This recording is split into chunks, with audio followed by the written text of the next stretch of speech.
Anganwadi workers and helpers federation की राष्ट्रीय महासचिव, comrade Jai Bhagwan, mid day meal workers federation के उप प्रधान और CITU हरियाणा के महासचिव, और यहाँ पर comrade Madhumita, Asha workers and facilitators federation of India की महासचिव, और मंच पर उपस्थित अनेक तमाम नेतागण और मेरी प्यारी बहनों, हम सुबह से सुन रहे हैं, सबने अपनी बातचीत रखी है।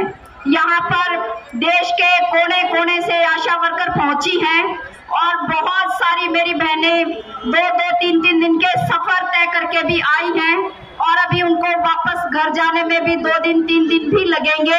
तो हम देश के कोने कोने से यहाँ पे पहुंचे हैं।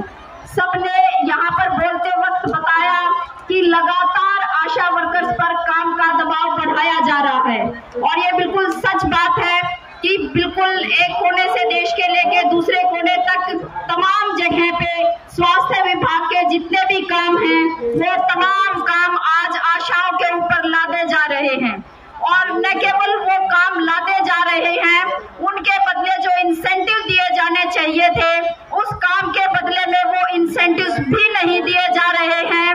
जिस तरह से टेस्ट के लिए लैब होनी चाहिए वो लैब ना होके आशा वर्कर्स को ही कहा जा रहा है कि अलग अलग बीमारियों के सैंपल इकट्ठा करो, अपने गांव से अपने मोहल्ले से सैंपल लेके आप सब सेंटर पे PHC पे उसको जमा करवा के आओ। आशा वर्कर से ही कहा जा रहा है कि आप तमाम डाटा ऑनलाइन करो, आप टीकाकरण ऑनलाइन करो, आप NCD का सारा काम ऑनलाइन करो, आप जो है गर्भवतियों की लिस्ट ऑनलाइन करो, जितने भी हम काम करते हैं सारे काम ऑनलाइन करो। लेकिन उसके साथ साथ सबने ये भी कहा कि हमें तनख्वाह भी दी जाए। तो ये जो चिट्ठी भेजने का काम है सरकार की तरफ से, ये चिट्ठी भेजने का काम ये काम तो लगातार किया जा रहा है, लेकिन जब बात आती है वेतन की तो सरकार सुनती नहीं है। सबने कहा कि हमें 26,000 न्यूनतम वेतन दिया जाए, लेकिन सरकार हमारी बात नहीं सुन रही। सरकार बात नहीं सुन रही है। आज भी हमने कोशिश की थी कि स्वास्थ्य मंत्री से हमारी मुलाकात हो, हमारी बातों पे चर्चा की जाए, लेकिन हमें पता चला हमारे जो 2 MP यहाँ पे आए थे, उन 2 MPs ने बात की थी कि भाई आशा वर्कर्स के डेलीगेशन को बातचीत का समय मिले, लेकिन वो हमें यहाँ पे सूचित करके गए कि आज स्वास्थ्य मंत्री सदन में है ही नहीं कि उनको बात ना करनी पड़ जाए, इसीलिए वो संसद छोड़ के भी भाग गए हैं, आज यहाँ पे है नहीं। लेकिन कोई बात नहीं, यही रहेंगे और बात तो उनको करनी पड़ेगी। बात उनको तब करनी पड़ेगी जैसे हम राज्यों के अंदर संघर्ष करते हैं। यहाँ पे कॉमरेड सिंधु ने बताया कि किस तरह से हम लड़ के यहाँ पे पहुंचे हैं। महाराष्ट्र की बहनों ने कितनी लंबी हड़ताल की, आंध्र प्रदेश के अंदर कितना लंबा आंदोलन हुआ, यहाँ पे मध्य प्रदेश की हमारी बहनें बैठी हैं, कितना लंबा उनका आंदोलन हुआ, जेलों तक में बंद कर दी गई वो बहनें, लेकिन वो जेलों में डटी, उसके बाद डटी रही आंदोलनों में और आंदोलन को जीत के साथ खत्म किया। यहाँ पे हरियाणा की आशा वर्कर्स बैठी हैं, जिन्होंने हरियाणा की सड़कों पे अपना एकजुटता का शानदार परिचय दिया और वो लड़ी और लड़के वो जीत हासिल करके यहाँ पे आके बैठी हैं। हमारी जम्मू कश्मीर की बहनों ने बताया कि वो पहाड़ों में, हमारी उत्तराखंड की बहनों ने बताया कि वो कितने पहाड़ हैं, किस तरह से वो पहाड़ चढ़ के जाती हैं और वहाँ पे काम करती हैं, और वो आंदोलनों में भी जब आते हैं तो वो पहाड़ों को चढ़ के उनको आंदोलनों में आना पड़ता है, और वो तमाम बहनें लगातार आंदोलन कर रही हैं। लेकिन सवाल ये है कि जब हम राज्य सरकारों के पास जाते हैं तो राज्य सरकारें हमें कहती है ये लो 500 रुपए बढ़ा देते हैं आपके, ये 1000 रुपए बढ़ा देते हैं आपके, इससे ज्यादा तो हमारे पास बजट नहीं है। आपकी स्कीम तो जो है केंद्र की स्कीम है, आपको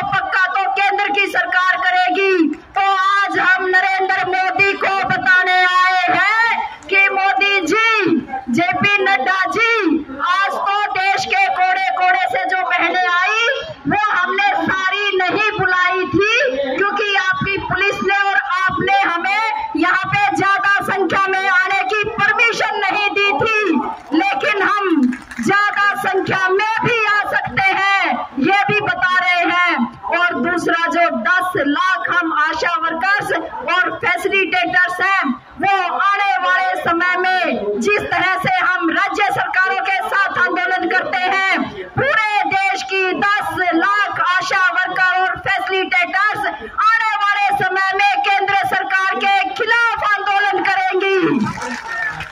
कमर सिंधु ने बताया मांग हमारी एक जैसी है।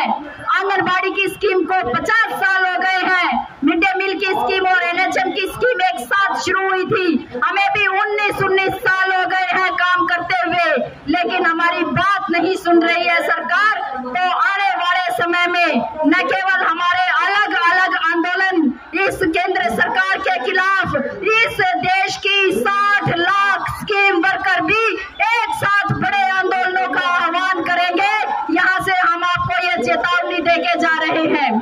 साथ में हम ये मांग करते हैं कि अभी आने वाला जो बजट सत्र है, आने वाले बजट सत्र के अंदर इन स्कीमों के जो बजट है वो बढ़ाया जाना चाहिए।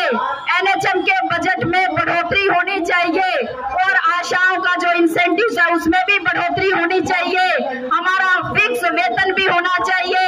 आप हमें पक्के कर्मचारी का दर्जा भी दो। हम बजट सत्र तक इंतजार करेंगे और बजट सत्र में यदि सरकार की तरफ से एनएचएम के लिए बजट नहीं बढ़ाया जाता है, हमारा वेतन केंद्र सरकार की तरफ से नहीं बढ़ाया जाता है, तो बड़े आंदोलनों का आगाज होगा। और जब बड़े आंदोलनों का आगाज होगा और मिलके 10 लाख आशा वर्कर और फैसिलिटेटर्स आंदोलन करेंगी, तो ये पक्की बात है कि फिर हम उस आंदोलन को बिल्कुल पार लेके जाएंगे। फिर हम बीच में सांस नहीं लेंगे। ये हमारी पहचान है और ये जो हमारी पहचान है, इसी का नतीजा है कि वोट लेने के लिए, महिलाओं की वोट लेने के लिए आजकल सरकार को क्या क्या टिकट में करनी पड़ रही है ना। लाया ना वो लाडली बहन योजना, कहीं पे लक्ष्मी योजना, और वो ला के वो सोचते हैं कि थोड़ा थोड़ा पैसा फेंको और हमारी सरकार बन जाएगी। सरकार बनने के बाद जो है फिर क्या, ये तो एक बार की बात थी, काट की अंडी चढ़ गई एक बार। ये जो है इस भीख से, इस खैरात से हम महिलाओं का काम नहीं चलेगा।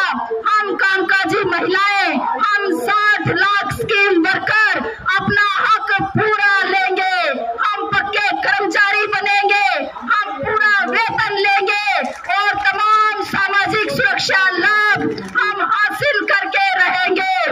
उससे पहले हम सरकारों के पंजे नहीं गड़ने देंगे। और ये एक और बात सोच रहे हैं, काफी चर्चाएं चल रही है आजकल। वो चर्चाएं ये चल रही है कि वर्कर जब अपने आंदोलन में होते हैं तब तो वो अपनी मांगों के बारे में बात करते हैं, लेकिन जब वोट आती है तो क्या चिंता है। जहां बीजेपी है वहां तो बीजेपी जीत ही जाती है। कुछ लोग वोट डाल देते हैं, कुछ को बहला फुसला लेते हैं, कुछ को पैसा बांट देते हैं, कुछ को और थोड़ी बहुत धोखाधड़ी कर लेते हैं और इकड़म तिकड़म करके हम चुनाव जीत जाते हैं। तो हम ये बता रहे हैं कि ये जो मुद्दे सरकार आप उठा रहे हो, ये जनता के बुनियादी मुद्दे नहीं है। और इन मुद्दों से ये जो हिंदू मुसलमान की लड़ाई करवा के आप देश के अंदर गृह युद्ध छेड़ना चाहते हैं और आप सोचते हैं कि देश की जनता आपस में लड़ लड़ के मर जाएगी और हमारे पास कोई अपना मुद्दा लेके नहीं आएगी, तो ये आपका वहम है। असली मुद्दा रोजी रोटी का मुद्दा है। इंसान है, उसको भूख लगती है और उसको अपने जीवन के साधन जरूर चाहिए। इसका कोई विकल्प नहीं है, इसका कोई भी विकल्प नहीं हो सकता है। इसका विकल्प एक ही हो सकता है कि हम सबको पक्का कर्मचारी बनाया जाए, हमारे बच्चों के पास अच्छा रोजगार हो, हमारे बच्चों के लिए अच्छी शिक्षा का प्रबंध हो, हम बीमार पड़े तो हमारे लिए अच्छे इलाज की सुविधा हो।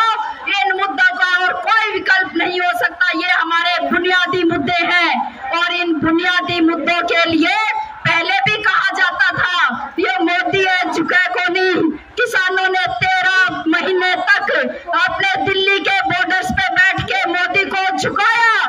मोदी ने माफी मांग के कहा हमसे गलती हो गई, हम तीनों काले कानून वापस लेते हैं। इसी तरह से देश का मजदूर जब खड़ा होगा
हम राज्य सरकारों से लड़के करवा लेते हैं, लेकिन केंद्र सरकार से लंबे समय से हमारे जो प्रोत्साहन राशि है उसमें बढ़ोतरी नहीं हो रही है। तो हम ये मांग करते हैं आपसे कि हमारे तमाम जो है प्रोत्साहन राशि है उनके अंदर बढ़ोतरी की जाए, हमारा 26,000 न्यूनतम वेतन किया जाए और हमें पक्का कर्मचारी बनाया जाए।